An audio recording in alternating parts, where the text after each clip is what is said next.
नमस्कार, सुप्रभात मित्रों। आप सुन रहे हैं श्वेता चंचल को रेडियो हिंदुस्तान में। पूछता है देश कि यूक्रेन से भारतीय छात्र सुरक्षित वापस आ गए, तो विपक्षियों के कलेजे पर सांप क्यों लौट रहा है? यूक्रेन से छात्र जिंदा क्यों आ गए, वो भी बिना सीट बेल्ट के? मोदी सफल कैसे हो गया?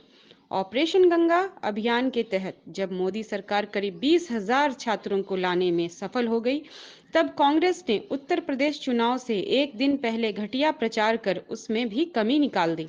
कांग्रेस की प्रवक्ता डॉक्टर शमा मोहम्मद ने 6 मार्च को भड़काऊ ट्वीट में लिखा कि ग्लोब मास्टर C-17 में उत्तर प्रदेश आने वाले छात्र 7 घंटे तक बिना सीट बेल्ट के बैठे रहे। जाहिर है, आने वाले उनके ही समुदाय के लोग रहे होंगे जिन्हें भड़काने की कोशिश की गई, मगर उन्होंने ये नहीं बताया कि उनमें से किसी ने हिजाब नहीं लगाया था।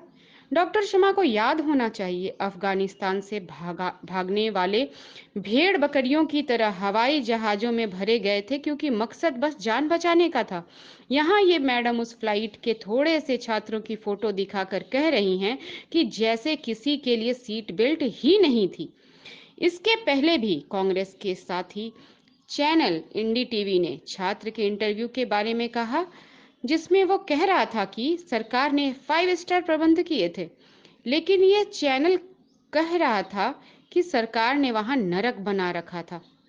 कांग्रेस की समस्या ये है कि मोदी सरकार इतनी बड़ी आपदा में भी सफल छात्रों को फ्री में लाने में सफल कैसे हो गई? केवल एक नवीन की मौत क्यों हुई? बाकी लोग क्यों नहीं मारे गए, जिससे कांग्रेस को गिद्ध बनकर लाशों को नोचने का मौका मिलता? कांग्रेस बर्दाश्त नहीं कर पा रही कि पाकिस्तान के छात्र भारत का तिरंगा लेकर निकल पड़े अपनी जान बचाने के लिए। और एक लड़की अस्मा शफीक ने तो मोदी और उनकी सरकार को वापस पाकिस्तान पहुंचाने में मदद के लिए धन्यवाद कहा। कांग्रेस बर्दाश्त नहीं कर पा रही है कि बांग्लादेश जैसे अन्य देश भी मोदी की तारीफ कर उन्हें थैंक कर रहे हैं उनके लोगों को लाने के लिए।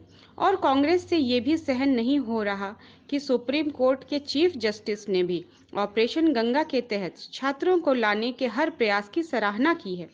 और कांग्रेस के लिए ये भी बर्दाश्त के बाहर है कि क्यों मोदी से यूक्रेन मदद मांग रहा है, क्यों अन्य देश भी मोदी को अपनी तरफ करना चाहते हैं।